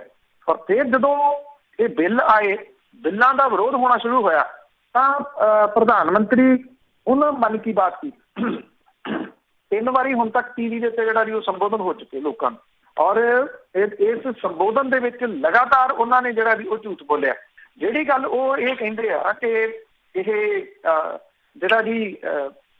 ਜਿਹੜਾ ਸਵਾਮੀਨਾਥਨ ਕਮਿਸ਼ਨ ਆ ਉਹਦੀ ਰਿਪੋਰਟ ਜਿਹੜੀ ਜੀ ਇਹ ਲਾਗੂ ਹੋ ਰਹੀ ਹੈ, ਇਹ ਕੋਰਾ ਕਰਾਰਾ ਜਿਹੜਾ ਜੀ ਉਹ ਝੂਠ ਆ। ਇਹ ਕਿਹਾ ਜਾ ਰਿਹਾ ਕਿ ਜਦੋਂ ਨਰਿੰਦਰ ਮੋਦੀ ਹੋਰੀ ਅਮਰੀਕਾ ਗਏ ਸਨ ਤਾਂ ਉਸ ਵੇਲੇ ਜਿਹੜੀ ਉੱਥੋਂ ਜਿਹੜਾ ਵੀ ਇਹ ਗੱਲਬਾਤ ਜਿਹੜੀ ਉਹ ਚੱਲੀ ਸੀਗੀ ਕਿ ਜਿਹੜੇ ਇੱਥੇ ਕਿਸਾਨ ਨੇ ਭਾਰਤ ਦੇ, ਉਹਨਾਂ ਨੂੰ ਦਿੱਤੀਆਂ ਜਾਂਦੀਆਂ ਸਬਸਿਡੀਆਂ ਜਿਹੜੀਆਂ ਦੀ ਭਾਰਤ ਬੰਦ ਕਰ ਦੇਵੇ। 2015 ਦੇ ਵਿੱਚ ਜਦੋਂ ਮੋਦੀ ਅਮਰੀਕਾ ਗਏ ਸੀ, ਉਦੋਂ ਦੀਆਂ ਰਿਪੋਰਟਾਂ ਦੇ ਮੁਤਾਬਕ ਅਮਰੀਕਨ ਸਰਕਾਰ ਨੇ ਮੋਦੀ ਤੋਂ ਇਹ ਗੱਲ ਮਨਵਾ ਲਈ ਸੀ ਕਿ ਜਿਹੜਾ WTO ਹੈ ਉਹਦੀਆਂ ਸ਼ਰਤਾਂ ਦੇ ਮੁਤਾਬਕ ਕਿਸਾਨਾਂ ਨੂੰ ਦਿੱਤੀ ਜਾਂਦੀ ਸਬਸਿਡੀ ਬੰਦ ਕੀਤੀ ਜਾਊਗੀ। ਇਹਦੇ ਲਈ ਕਿਸਾਨੀ ਜਿਹੜੀਆਂ ਜਿਣਸਾਂ ਨੇ ਉਹਦੀ ਸਰਕਾਰੀ ਖਰੀਦ 10% ਤੋਂ ਹੇਠਾਂ ਲਿਆਂਦੀ ਜਾਊਗੀ। ਪ੍ਰਧਾਨ ਮੰਤਰੀ ਨੇ ਅਮਰੀਕਨ ਸਰਕਾਰ ਦੇ ਨਾਲ ਵਾਅਦਾ ਕੀਤਾ ਸੀ ਕਿ ਉਹ 19 ਦੇ ਅੰਤ ਤੱਕ ਇਸ ਸ਼ਰਤ ਨੂੰ ਪੂਰਾ ਕਰ ਦੇਣਗੇ। ਅਮਰੀਕਾ ਤੋਂ ਵਾਪਸ ਆਉਣ ਤੋਂ ਬਾਅਦ ਮੋਦੀ ਸਰਕਾਰ ਦੇ ਵੱਲੋਂ ਇਸ ਕਾਰਜ ਨੂੰ ਨੇਪਰੇ ਚਾੜ੍ਹਨ ਲਈ ਸ਼ਾਂਤਾ ਕੁਮਾਰ ਕਮੇਟੀ ਦਾ ਗਠਨ ਕੀਤਾ ਗਿਆ ਸੀ, ਜਿਹਨੇ ਸਿਫਾਰਿਸ਼ ਕਰਤੀ ਕਿ FCI ਦੀ ਖਰੀਦ ਬੰਦ ਕਰਕੇ ਸਰਕਾਰ ਖੇਤੀ ਜਿਣਸਾਂ ਦੇ ਮੰਡੀਕਰਨ ਤੋਂ ਬਾਹਰ ਨਿਕਲਣ। ਕਰਗਿਲ ਵਰਗੀਆਂ ਅਮਰੀਕਾ ਦੀਆਂ ਬੀਜ ਕੰਪਨੀਆਂ ਦੀ ਜਿਹੜੀ ਇੱਕ ਗਿਰਝੱਖ ਹੈ ਉਹ ਭਾਰਤ ਦੇ ਖੇਤੀ ਖੇਤਰ ਦੇ ਉੱਤੇ ਲੰਮੇ ਸਮੇਂ ਤੋਂ ਲੱਗੀ ਹੋਈ ਆ, ਔਰ ਇਹਨਾਂ ਮਲਟੀਨੈਸ਼ਨਲ ਕੰਪਨੀਆਂ ਦੇ ਵੱਲੋਂ ਨਵੇਂ ਖੇਤੀ ਕਾਨੂੰਨ ਜਿਹੜਾ ਉਹ ਇਹਨਾਂ ਮਲਟੀਨੈਸ਼ਨਲ ਕੰਪਨੀਆਂ ਲਈ ਵਰਦਾਨ ਸਾਬਤ ਜਿਹੜਾ ਵੀ ਉਹ ਹੋਣਗੇ। ਇਹ ਕਿਹਾ ਜਾ ਰਿਹਾ ਕਿ ਨਰਿੰਦਰ ਮੋਦੀ ਨੇ ਅਮਰੀਕਾ ਦੇ ਰਾਸ਼ਟਰਪਤੀ ਨੂੰ ਇਹ ਇੱਕ ਤੋਹਫਾ ਜਿਹੜਾ ਜੀ ਇੱਕ ਕਿਸਮ ਦੇ ਨਾਲ ਦਿੱਤਾ। ਹੁਣ ਇਹਨੂੰ ਜਸਟੀਫਾਈ ਕਰਨ ਦੇ ਵਾਸਤੇ ਪ੍ਰਧਾਨ ਮੰਤਰੀ ਬੋਲੀ ਜਾਂਦੇ ਆ, ਉਧਰੋਂ ਭਾਰਤ ਦੇ ਖੇਤੀ ਮੰਤਰੀ ਜਿਹੜੇ ਨੇ ਨਰਿੰਦਰ ਸਿੰਘ ਤੋਮਰ, ਉਹ ਰੋਜ਼ ਪ੍ਰੈਸ ਕਾਨਫਰੰਸ ਕਰ ਰਹੇ ਆ। ਇਹਨਾਂ ਤਾਂ ਪ੍ਰੈਸ ਕਾਨਫਰੰਸ ਨਹੀਂ ਚੇਤੇ ਆਈ, ਹੁਣ ਰੋਜ਼ ਪ੍ਰੈਸ ਕਾਨਫਰੰਸ ਜਿਹੜੀ ਹੈ ਜੀ ਹੋ ਰਹੀ ਹੈ। ਇਹ ਕਹਿੰਦੇ ਆ ਕਿ ਜਿਹੜੇ ਸੜਕਾਂ ਤੇ ਆਏ ਆ ਉਹ ਕਿਸਾਨ ਨਹੀਂ, ਉਹ ਤਾਂ ਕਾਂਗਰਸੀ ਨੇ। ਕੀ ਕਾਂਗਰਸ ਦੀ ਏਡੀ ਵੱਡੀ ਸਪੋਰਟ ਹੈ ਕਿ ਪੂਰਾ ਪੰਜਾਬ ਜਿਹੜਾ ਵੀ ਉਹ ਕਾਂਗਰਸ ਜੇਬ 'ਚ ਪਾ ਕੇ ਬੈਠੀ ਆ ਵੀ, ਕਿਉਂਕਿ ਸਮੁੱਚਾ ਪੰਜਾਬ ਸੜਕਾਂ ਦੇ ਉੱਤੇ ਆ ਇਸ ਵੇਲੇ। ਤਾਂ ਤੋਮਰ ਇਹ ਵੀ ਕਹਿੰਦੇ ਆ ਕਿ ਰਾਹੁਲ ਗਾਂਧੀ ਜੇ ਇਹਨਾਂ ਬਿੱਲਾਂ ਦਾ ਵਿਰੋਧ ਕਰਨਾ ਚਾਹੁੰਦੇ ਆ ਤਾਂ ਪਹਿਲਾਂ ਖੁਦ ਨੂੰ 19 ਦੇ ਚੋਣ ਮਨੋਰਥ ਪੱਤਰ ਨਾਲੋਂ ਵੱਖ ਕਰਨ। ਉਹ ਕਹਿੰਦੇ ਇਹ ਵਾਅਦਾ ਜਿਹੜਾ ਸੀਗਾ ਕਾਂਗਰਸ ਨੇ ਕੀਤਾ ਸੀਗਾ। ਭਲਾ ਜਿਹੜਾ ਕਾਂਗਰਸ ਦਾ ਚੋਣ ਮੈਨੀਫੈਸਟੋ ਆ, ਕੀ ਉਹ ਭਾਰਤੀ ਜਨਤਾ ਪਾਰਟੀ ਨੇ ਉਹਨੂੰ ਲਾਗੂ ਕਰਨ ਦਾ ਤਹੀਆ ਕੀਤਾ ਹੋਇਆ? ਜੇ ਕਾਂਗਰਸ ਨੇ ਇਹ ਚੋਣ ਮੈਨੀਫੈਸਟੋ ਤੇ ਲਿਖਿਆ ਵੀ ਸੀਗਾ ਤਾਂ ਤੁਸੀਂ ਸਗੋਂ ਉਹਨੂੰ ਕੱਟਦੇ, ਤਾਂ ਉਹਦੇ ਉੱਤੋਂ ਜਾ ਕੇ ਤੁਸੀਂ ਜਿਹੜਾ ਜੀ ਉਹ ਕਰਤਾ। ਇਹ ਜਸਟੀਫਿਕੇਸ਼ਨ ਕਿਸੇ ਵੀ ਤਰੀਕੇ ਨਾਲ ਜਾਇਜ਼ ਜਿਹੜੀ ਜੀ ਉਹ ਨਹੀਂ ਹੋ ਸਕਦੀ। ਇਹ ਵੀ ਜਿਹੜਾ ਜੀ ਕਹਿ ਤਾ ਕਿ ਕੈਪਟਨ ਅਮਰਿੰਦਰ ਸਿੰਘ ਨੇ 2017 ਦੇ ਚੋਣ ਮੈਨੀਫੈਸਟੋ ਦੇ ਵਿੱਚ ਪੰਜਾਬ ਲਈ ਇਹ ਵਾਅਦਾ ਕੀਤਾ ਸੀ ਤੇ 19 ਦੇ ਮੈਨੀਫੈਸਟੋ ਦੇ ਵਿੱਚ ਕਾਂਗਰਸ ਨੇ ਮੁਲਕ ਭਰ ਦੇ ਵਾਸਤੇ ਇਹੀ ਵਾਅਦਾ ਜਿਹੜਾ ਉਹ ਕੀਤਾ। ਇਹਦੇ ਉੱਤੇ ਪਲਟਵਾਰ ਕਰਦੇ ਆ, ਕੈਪਟਨ ਅਮਰਿੰਦਰ ਸਿੰਘ ਨੇ ਕੇਂਦਰੀ ਖੇਤੀ ਮੰਤਰੀ ਨਰਿੰਦਰ ਤੋਮਰ ਨੂੰ ਕਟਹਿਰੇ 'ਚ ਜਿਹੜਾ ਜੀ ਉਹ ਖੜਾ ਕੀਤਾ। ਉਹਦਾ ਕਿਹਾ ਕਿ ਕੇਂਦਰੀ ਮੰਤਰੀ ਹੁਣ ਸੰਸਦ ਤੋਂ ਬਾਹਰ ਭਾਜਪਾ ਦੇ ਝੂਠਾਂ ਦੀ ਤੂਤੀ ਵਜਾ ਰਹੇ ਆ। ਉਹਨਾਂ ਨੇ ਇਹ ਗੱਲ ਕਹੀ ਹੈ ਕਿ ਕੇਂਦਰੀ ਖੇਤੀ ਮੰਤਰੀ ਨੇ ਕਿਸਾਨਾਂ ਦੇ ਖਿਲਾਫ ਕੇਂਦਰੀ ਸਾਜ਼ਿਸ਼ ਨੂੰ ਅੱਗੇ ਵਧਾਉਣ ਲਈ ਤਹਿਜ਼ੀਬ ਤੇ ਅਦਬ ਨੂੰ ਬਿਲਕੁਲ ਜਿਹੜਾ ਜੀ ਉਹ ਤਿਆਗ ਦਿੱਤਾ। ਇਹ ਕਿਹਾ ਕਿ ਕੇਂਦਰੀ ਮੰਤਰੀ ਝੂਠ ਦੀ ਪੰਡ ਹੈ। ਇਹ ਵੀ ਕਿਹਾ ਕਿ ਉਹ ਗੁੰਮਰਾਹਕੁੰਨ ਪ੍ਰਚਾਰ ਜਿਹੜਾ ਦੀ ਕਰਨ ਦੇ ਵਿੱਚ ਜੁਟੇ ਹੋਏ ਆ, ਔਰ ਤੋਮਰ ਦੇ ਇਲਜ਼ਾਮਾਂ ਦਾ ਕੋਈ ਜਿਹੜਾ ਜੀ ਉਹ ਆਧਾਰ ਨਹੀਂ ਗਾ। ਇੱਕ ਗੱਲ ਜਿਹੜੀ ਜ਼ਰੂਰ ਹੈ ਕਿ ਚਾਹੇ ਪ੍ਰਧਾਨ ਮੰਤਰੀ ਬੋਲ ਰਹੇ ਆ, ਚਾਹੇ ਇਹ ਖੇਤੀ ਮੰਤਰੀ ਜਿਹੜਾ ਜੀ ਉਹ ਬੋਲ ਰਹੇ ਆ, ਇਹਨਾਂ ਦੇ ਉੱਤੇ ਕੋਈ ਵਿਸ਼ਵਾਸ ਨਹੀਂ ਕਰ ਰਿਹਾ ਇਸ ਵੇਲੇ। ਖਾਸ ਤੌਰ ਦੇ ਉੱਤੇ ਕਿਸਾਨ ਵਰਗ ਜਿਹੜਾ ਜੀ ਉਹ ਬਿਲਕੁਲ ਉਹਨੂੰ ਵਿਸ਼ਵਾਸ ਨਹੀਂ ਰਿਹਾ। ਨੌਜਵਾਨ ਤਬਕਾ ਪਹਿਲਾਂ ਨਹੀਂ ਇਹਨਾਂ ਜਿਹੜਾ ਵੀ ਬਿੱਲਾਂ ਦੇ ਵਿਰੋਧ ਦੇ ਵਿੱਚ ਸੜਕਾਂ ਤੇ ਆਇਆ ਸੀ, ਪਰ ਪਿਛਲੇ ਕੁਝ ਦਿਨਾਂ ਤੋਂ ਇੱਕ ਅਥਾਹ ਵਾਧਾ ਜਿਹੜਾ ਜੀ ਹੋ ਗਿਆ। ਜਿਹੜੀ ਨਵੀਂ ਜਨਰੇਸ਼ਨ ਆ ਉਹ ਨਾਲ ਤੁਰੀ ਕਿਸਾਨਾਂ ਦੀ, ਉਹ ਵੀ ਇਹਨਾਂ ਤੋਂ ਪਾਸੇ ਜਿਹੜਾ ਜੀ ਹੋ ਗਈ। ਵੈਸੇ ਡਿਸਲਾਈਕ ਵਾਲਾ ਮਾਮਲਾ ਆਪਾਂ ਪਹਿਲਾਂ ਵੇਖ ਚੁੱਕੇ ਹਾਂ। ਉਹ ਸਮੁੱਚੇ ਮੁਲਕ ਦੇ ਨੌਜਵਾਨਾਂ ਦਾ ਇਹ ਸਰਕਾਰ ਤੋਂ ਵਿਸ਼ਵਾਸ ਉੱਠਣਾ, ਕਿਉਂਕਿ ਸ਼ਾਇਦ ਹੀ ਪਹਿਲਾਂ ਇਤਿਹਾਸ ਦੇ ਵਿੱਚ ਕਦੀ ਉਹ ਹੋਇਆ ਹੋਵੇ ਕਿ ਜਿਹੜਾ ਸ਼ਰੇਆਮ ਦਿਸ ਰਿਹਾ ਝੂਠ, ਉਹ ਪ੍ਰਧਾਨ ਮੰਤਰੀ ਦੇ ਅਹੁਦੇ ਦੇ ਉੱਤੇ ਬੈਠਾ ਇੱਕ ਵਿਅਕਤੀ ਜਿਹੜਾ ਜੀ ਉਹ ਸ਼ਰੇਆਮ ਝੂਠ ਬੋਲੇ। ਇਹ ਪਹਿਲਾਂ ਕਦੀ ਨਹੀਂ ਹੋਇਆ। ਜਦੋਂ ਪ੍ਰਧਾਨ ਮੰਤਰੀ ਦਾ ਕੋਈ ਜਿਹੜਾ ਜੀ ਭਾਸ਼ਣ ਹੁੰਦਾ, ਨਾਲ ਦੀ ਨਾਲ ਉਹਦੀ ਰਿਐਲਿਟੀ ਜਿਹੜੀ ਜੀ ਉਹ ਸਾਹਮਣੇ ਆਉਣੀ ਸ਼ੁਰੂ ਹੋ ਜਾਂਦੀ। ਰਿਐਲਿਟੀ ਤਾਂ ਆ ਤੁਸੀਂ ਤਾਂ ਸ਼ਰੇਆਮ ਝੂਠ ਬੋਲਦੇ ਹੋ। ਜੀ ਬਿਲਕੁਲ ਜੀ। ਹੁਣ ਦੁਨੀਆ ਦੇ ਉੱਤੇ ਪੋਲੀਟਿਕਸ ਆ ਜਿਹੜੀ ਉਹ ਬਦਲਦੀ ਜਾ ਰਹੀ ਹੈ। ਤੇ ਅੱਗੇ SGPC ਦੀ ਗੱਲ ਕਰੀਏ, ਜੋ ਸਰੂਪਾਂ ਦੇ ਮਾਮਲੇ ਦੇ ਵਿੱਚ ਧਰਨੇ ਤੇ ਬੈਠੇ ਹੋਏ ਨੇ, ਉਹਨਾਂ ਦੇ ਲਾਗੇ ਵੱਡੇ ਵੱਡੇ ਲਾਊਡ ਸਪੀਕਰ ਲਿਆ ਕੇ ਰੱਖ ਦਿੱਤੇ SGPC ਨੇ। ਦੇਖੋ, ਬੇਸ਼ੱਕ ਅਕਾਲ ਤਖਤ ਨੇ ਜਿਹੜੀ ਅੰਤਰਿਮ ਕਮੇਟੀ ਸੀ ਉਦੋਂ ਦੀ ਆਪਣੇ 16 ਵਾਲੀ, ਉਹਨੂੰ ਪਾਠ ਕਰਨ ਦੀ ਸਜ਼ਾ ਲਾਈ ਹੋਵੇ, ਜਿਹੜੀ ਧਾਰਮਿਕ ਸਜ਼ਾ ਜਿਹਨੂੰ ਕਹਿੰਦੇ ਆ, ਪਰ ਇਹ ਮਾਮਲਾ ਜਿਹੜਾ ਜੀ ਉਹ ਸ਼ਾਂਤ ਨਹੀਂ ਹੋ ਰਿਹਾ। ਜਿਹੜੇ ਬੈਠੇ ਨੇ ਦੀ ਬਾਅਦ ਸ਼੍ਰੋਮਣੀ ਗੁਰਦੁਆਰਾ ਪ੍ਰਬੰਧਕ ਕਮੇਟੀ ਦੇ ਦਫ਼ਤਰ ਦੇ ਬਾਹਰ 328 ਜਿਹੜੇ ਸਰੂਪ ਸੀ ਗੁਰੂ ਗ੍ਰੰਥ ਸਾਹਿਬ ਦੇ, ਇਹ ਲਾਪਤਾ ਹੋਣ ਵਾਲੇ ਮਾਮਲੇ ਦੇ ਵਿੱਚ ਜਿਹੜੀ ਮੰਗ ਕਰ ਰਹੇ ਆ ਕਿ ਇਹਦਾ ਕਾਨੂੰਨ ਤੌਰ ਦੇ ਉੱਤੇ ਇਹਦੀ ਕਾਰਵਾਈ ਕੀਤੀ ਜਾਵੇ, ਉਹ ਉੱਥੇ ਜਿਹੜੀ ਆ ਗਿਣਤੀ ਰੋਜ਼ ਵੱਧ ਰਹੀ ਹੈ। ਵੱਖ ਵੱਖ ਜਿਹੜੀਆਂ ਜਥੇਬੰਦੀਆਂ ਨੇ ਉਹ ਇਹਨਾਂ ਦੇ ਨਾਲ ਜਾ ਕੇ ਜਿਹੜਾ ਜੀ ਉਹ ਬੈਠ ਰਹੀਆਂ ਨੇ। ਇਹ ਵੱਧ ਰਹੀ ਗਿਣਤੀ ਜਿਹੜੀ ਆ ਜੀ ਉਹ ਕਿਤੇ ਨਾ ਕਿਤੇ ਸ਼੍ਰੋਮਣੀ ਗੁਰਦੁਆਰਾ ਪ੍ਰਬੰਧਕ ਕਮੇਟੀ ਨੂੰ ਫਿਕਰਾਂ ਦੇ ਵਿੱਚ ਜਿਹੜਾ ਜੀ ਉਹ ਪਾ ਰਹੀ ਹੈ। ਪਹਿਲਾਂ ਜਦੋਂ ਇਹ ਬੈਠੇ ਸੀਗੇ ਤੇ ਸਭ ਨੂੰ ਪਤਾ ਕਿ ਉਹਨਾਂ ਦੇ ਦੁਆਲੇ ਆਰਜੀ ਟੀਮਾਂ ਦੀਆਂ ਕੰਧਾਂ ਖੜੀਆਂ ਕਰਤੀਆਂ ਤਾਂ ਕਿ ਉਹ ਬਾਹਰ ਨਾ ਆ ਸਕਣ ਤੇ ਜਿਹੜਾ ਬਾਹਰੋਂ ਕੋਈ ਅੰਦਰ ਨਾ ਜਿਹੜਾ ਜਾ ਸਕੇ। ਮੁੜ ਕੇ ਮਜਾਰੇ ਵਾਲੀ ਥਾਂ ਜਿਹੜੀ ਸੀ ਉਹਨਾਂ ਨੇ ਨੇੜੇ ਜਿਹੜੀ ਉਹ ਚੇਂਜ ਕਰ ਲਈ। ਹੁਣ ਜਿਹੜਾ ਕੀ ਕੀਤਾ ਸ਼੍ਰੋਮਣੀ ਗੁਰਦੁਆਰਾ ਪ੍ਰਬੰਧਕ ਕਮੇਟੀ ਨੇ ਕਿ ਜਿੱਥੇ ਇਹ ਬੈਠੇ ਹੋਏ ਆ ਰੋਸ ਪ੍ਰਗਟ ਕਰ ਰਹੇ ਆ, ਉੱਥੇ ਇਹਨਾਂ ਨੇ 2 ਵੱਡੇ ਲਾਊਡ ਸਪੀਕਰ ਜਿਹੜੇ ਨੇ ਸ਼੍ਰੋਮਣੀ ਕਮੇਟੀ ਨੇ ਆਪਣੇ ਦਫ਼ਤਰ ਦੀ ਇਮਾਰਤ ਦੇ ਉੱਤੇ ਮੁੱਖ ਗੇਟ ਤੇ 2 ਵੱਡੇ ਲਾਊਡ ਸਪੀਕਰ ਲਾ ਕੇ ਇਹਨਾਂ ਦੀ ਆਵਾਜ਼ ਨੂੰ ਜਿਹੜਾ ਵੀ ਉਹ ਫੁੱਲ ਕਰ ਦਿੱਤਾ ਇਹਨਾਂ ਵੱਲ ਨੂੰ ਮੂੰਹ ਕਰਕੇ। ਜਿਹੜੇ ਸਪੀਕਰ ਨੇ ਉਹਨਾਂ ਦੇ ਰਾਹੀਂ ਹਰਿਮੰਦਰ ਸਾਹਿਬ ਦੇ ਵਿੱਚ ਚੱਲ ਰਹੇ ਕੀਰਤਨ ਦੀ ਆਵਾਜ਼ ਜਿਹੜੀ ਜੀ ਆਉਂਦੀ ਆ, ਪਰ ਸ਼੍ਰੋਮਣੀ ਕਮੇਟੀ ਜਿਹੜੀ ਆ ਉਹ ਕੀਰਤਨ ਨੂੰ ਢਾਲ ਬਣਾ ਕੇ ਧਰਨੇ ਤੇ ਬੈਠੇ ਜਿਹੜੇ ਲੋਕ ਨੇ ਉਹਨਾਂ ਦੀ ਆਵਾਜ਼ ਨੂੰ ਦਬਾ ਰਹੀ। ਤੁਸੀਂ ਦੇਖੋ ਕੈਸੀਆਂ ਜਿਹੜੀਆਂ ਦੀ ਉਹ ਇਹ ਤਰੀਕੇ ਜਿਹੜੇ ਆ ਉਹ ਅਪਣਾਏ ਜਾ ਰਹੇ ਆ। ਜਿਹੜੇ ਇੱਥੇ ਬੈਠੇ ਨੇ ਜੀ ਉਹ ਇਹ ਕਹਿੰਦੇ ਨੇ ਕਿ ਪਹਿਲਾਂ ਟਾਸਕ ਫੋਰਸ ਤੋਂ ਕਟਵਾਇਆ, ਇਹਨਾਂ ਤੋਂ ਹਮਲਾ ਕਰਵਾਇਆ, ਬੇਅਦਬੀ ਜਿਹੜੀ ਜੀ ਉਹ ਕੀਤੀ, ਹਰ ਪੱਖੋਂ ਹੌਸਲੇ ਡੇਗਣ ਦਾ ਯਤਨ ਜਿਹੜਾ ਉਹ ਕੀਤਾ। ਜਦੋਂ ਇਹ ਉੱਥੋਂ ਟਸ ਤੋਂ ਮਸ ਨਹੀਂ ਹੋ ਰਹੇ, ਉੱਥੋਂ ਲਗਾਤਾਰ ਬੈਠੇ ਨੇ ਤੇ ਉਹਨਾਂ ਨੂੰ ਨਿਰੰਤਰ ਜਿਹੜਾ ਜੀ ਉਹ ਸਮਰਥਨ ਮਿਲ ਰਿਹਾ। ਤੇ ਹੁਣ ਸ਼੍ਰੋਮਣੀ ਗੁਰਦੁਆਰਾ ਪ੍ਰਬੰਧਕ ਕਮੇਟੀ ਇਸ ਤਰੀਕੇ ਦੇ ਨਾਲ ਉਹਨਾਂ ਨੂੰ ਜਿਹੜਾ ਜੀ ਪਰੇਸ਼ਾਨ ਕਰ ਰਹੀ ਹੈ ਕਿ ਉਹਨਾਂ ਦੀ ਆਵਾਜ਼ ਆਵੇ ਹੀ ਨਾ, ਉਹਨਾਂ ਵੱਲ ਕਿਸੇ ਦਾ ਧਿਆਨ ਨਾ ਜਾਵੇ ਜਿਹੜੇ ਮੱਥਾ ਟੇਕਣ ਦੇ ਵਾਸਤੇ ਦਰਬਾਰ ਸਾਹਿਬ ਜਾ ਰਹੇ ਆ। ਇਸ ਕਰਕੇ ਉਹਨਾਂ ਵੱਲ ਨੂੰ ਸਪੀਕਰ ਜਿਹੜੇ ਆ ਜੀ ਉਹ ਵੱਡੇ ਕਰਕੇ ਉਹਦੇ ਫੁੱਲ ਆਵਾਜ਼ ਦੇ ਵਿੱਚ ਜਿਹੜਾ ਜੀ ਦਰਬਾਰ ਸਾਹਿਬ ਦੇ ਵਿੱਚ ਹੁੰਦਾ ਜਿਹੜਾ ਅੰਦਰਲਾ ਕੀਰਤਨ ਆ ਉਹਦਾ ਜਿਹੜੀ ਜੀ ਉਹ ਆਵਾਜ਼ ਫੁੱਲ ਅੰਦਰ ਕਰਕੇ ਜਿਹੜੀ ਜੀ ਉਹ ਛੱਡ ਦਿੱਤੀ। ਤੇ ਇਸ ਤਰੀਕੇ ਦੇ ਨਾਲ ਤੁਸੀਂ ਜਿਹੜਾ ਇਹ ਇਸ਼ੂ ਆ ਉਹਨੂੰ ਕਿਵੇਂ ਦਬਾ ਦੋਗੇ ਜੀ? ਉਹ ਇਸ਼ੂ ਉਸ ਆਵਾਜ਼ ਦੇ ਵਿੱਚ ਦੱਬਣਾ ਨਹੀਂ, ਉਹਨੂੰ ਦਬਾਉਣ ਦੇ ਯਤਨਾਂ ਦੇ ਤਹਿਤ ਸਭ ਨੂੰ ਪਤਾ ਹੈ ਕਿ ਕਿਹੜੇ ਤਰੀਕੇ ਦੇ ਨਾਲ ਕਮੇਟੀ ਬਣਾਈ, ਜੱਜ ਸਾਹਿਬ ਨੂੰ ਜਾਂਚ ਦਿੱਤੀ, ਜੱਜ ਸਾਹਿਬ ਛੱਡ ਗਏ, ਫਿਰ ਵਕੀਲ ਵਾਲੀ ਜਾਂਚ ਸਾਹਮਣੇ ਆਈ, ਫਿਰ ਕਹਿੰਦੇ ਜੀ ਫੌਜਦਾਰੀ ਕੇਸ ਕਰਾਂਗੇ, ਫਿਰ ਕੇਸਾਂ ਤੋਂ ਹੀ ਭੱਜ ਗਏ।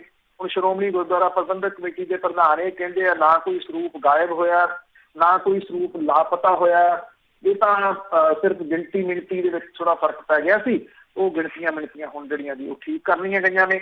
ਉਹ ਇਸ ਗੱਲ ਤੋਂ ਵੀ ਭੱਜ ਗਏ ਕਿ ਕਿਸੇ ਦੇ ਉੱਤੇ ਕੋਈ ਫੌਜਦਾਰੀ ਕੇਸ ਜਿਹੜਾ ਜੀ ਉਹ ਦਰਜ ਕਰਵਾਉਣ ਦੀ ਜ਼ਰੂਰਤ ਨਹੀਂ ਜੀ। ਤੇ ਅਖੀਰ ਦੇ ਵਿੱਚ ਗੱਲ ਕਰਦੇ ਹਾਂ ਨਫ਼ਰਤੀ ਐਂਕਰਾਂ ਦੀ, ਤੇ ਉਹਨਾਂ ਦੇ ਖਿਲਾਫ ਮਾਮਲਾ ਸੁਪਰੀਮ ਕੋਰਟ 'ਚ ਪਹੁੰਚਾ।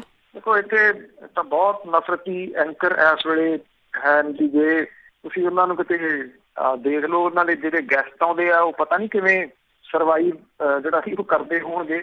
ਮਾੜਾ ਬੰਦਾ ਤਾਂ ਉਹਨਾਂ ਨੂੰ ਵੇਖ ਕੇ ਉਹਨੂੰ ਹਾਰਟ ਅਟੈਕ ਹੋ ਜੇ ਜੋ ਕੁਛ ਉਹ ਕਰਦੇ ਆ।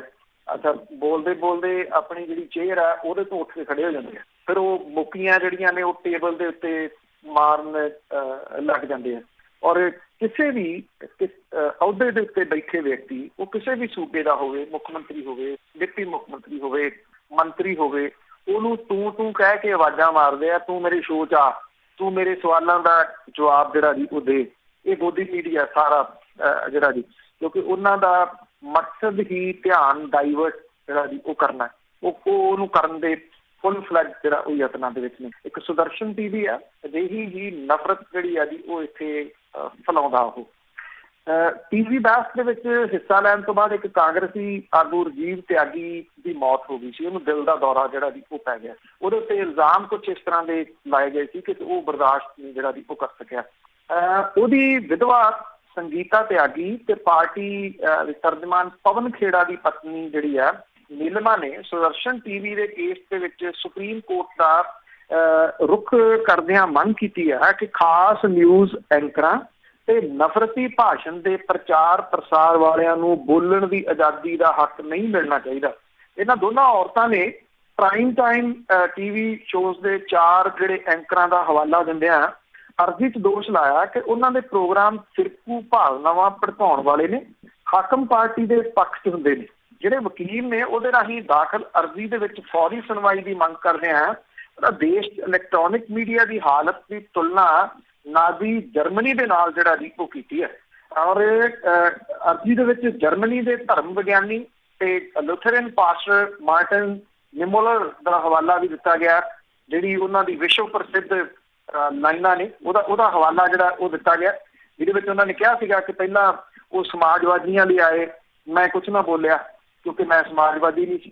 ਫਿਰ ਉਹ ਟ੍ਰੇਡ ਯੂਨੀਅਨ ਆਗੂਆਂ ਦੇ ਲਈ ਆਏ, ਮੈਂ ਕੁਝ ਨਹੀਂ ਬੋਲਿਆ ਕਿਉਂਕਿ ਮੈਂ ਟ੍ਰੇਡ ਯੂਨੀਅਨ ਆਗੂ ਨਹੀਂ ਸੀ। ਫਿਰ ਉਹ ਯਹੂਦੀਆਂ ਲਈ ਆਏ, ਮੈਂ ਕੁਛ ਨਹੀਂ ਬੋਲਿਆ ਕਿਉਂਕਿ ਮੈਂ ਯਹੂਦੀ ਨਹੀਂ ਸੀ। ਫਿਰ ਉਹ ਮੇਰੇ ਮਗਰ ਆਏ, ਮੇਰੇ ਲਈ ਬੋਲਣ ਵਾਸਤੇ ਉੱਥੇ ਹੁਣ ਕੋਈ ਨਹੀਂ ਸੀ ਜਿਹੜਾ ਜੀ ਉਹ ਬਚਿਆ। ਇਹਦਾ ਹਵਾਲਾ ਸੁਪਰੀਮ ਕੋਰਟ ਦੇ ਵਿੱਚ ਜਿਹੜਾ ਜੀ ਉਹ ਦਿੱਤਾ ਗਿਆ। ਜਿਹੜਾ ਸੁਦਰਸ਼ਨ ਟੀਵੀ ਆ ਉਹਦਾ ਇੱਕ ਪ੍ਰੋਗਰਾਮ ਬਿੰਦਾਸ ਬੋਲ ਦੇ ਉੱਤੇ ਪਾਬੰਦੀ ਲਾਉਣ ਲਈ ਸੁਪਰੀਮ ਕੋਰਟ ਦੇ ਵਿੱਚ ਕੇਸ ਜਿਹੜਾ ਜੀ ਉਹ ਚੱਲ ਰਿਹਾ।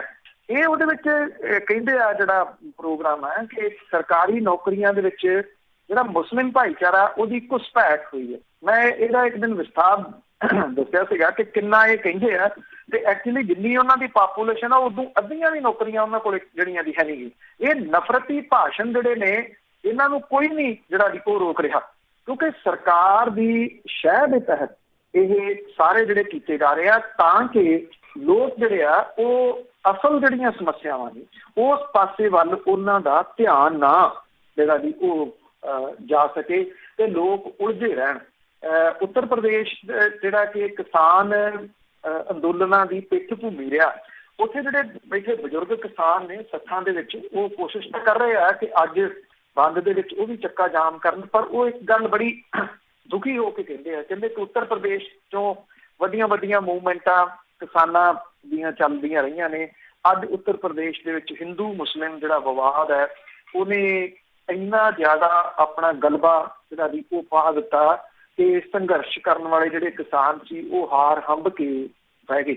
ਮਤਲਬ ਕਿ ਇਹ ਮਕਸਦ ਹੈ ਜਿਹੜਾ ਸਰਕਾਰਾਂ ਦਾ ਕਿ ਇਸ ਤਰੀਕੇ ਦੇ ਨਾਲ ਲੋਕਾਂ ਨੂੰ ਹੋਰ ਹੀ ਪਾਸੇ ਜਿਹੜਾ ਜੀ ਉਹ ਲਾ ਛੱਡੋ ਤਾਂ ਕਿ ਅਸਲ ਜਿਹੜੀਆਂ ਚੀਜ਼ਾਂ ਨੇ ਉਹਨਾਂ ਤੋਂ ਉਹਨਾਂ ਦਾ ਧਿਆਨ ਸਾਈਡ। ਬਿਲਕੁਲ, ਉਸ ਦੇ ਵਿੱਚ ਕਾਮਯਾਬੀ ਹੋ ਰਿਹਾ। ਬਹੁਤ ਧੰਨਵਾਦ ਬਲਤੇਜ ਪੰਨੂ ਜੀ। ਮਿਹਰਬਾਨੀ ਜੀ, ਧੰਨਵਾਦ ਜੀ, ਸਤਿ ਸ਼੍ਰੀ ਅਕਾਲ। ਸਤਿ ਸ਼੍ਰੀ ਅਕਾਲ ਜੀ। ਤੇ ਸਰੋਤੇ ਸਨ ਬਲਤੇਜ ਪੰਨੂ ਸਾਡੇ ਨਾਲ ਜੁੜਦੇ ਨੇ, ਕਰਦੇ ਨੇ ਖਬਰਾਂ। ਇਸੇ ਦੇ ਨਾਲ ਸਾਡਾ ਅੱਜ ਦਾ ਬੁਲਟਨ ਇੱਥੇ ਹੀ ਸਮਾਪਤ ਹੋਣ। ਬਲਵਿੰਦਰ ਕੌਰ ਵੱਲੋਂ ਵੀ ਆਪ ਸਭ ਨੂੰ ਹੀ ਪਿਆਰ ਭਰੀ ਸਤਿ ਸ਼੍ਰੀ ਅਕਾਲ।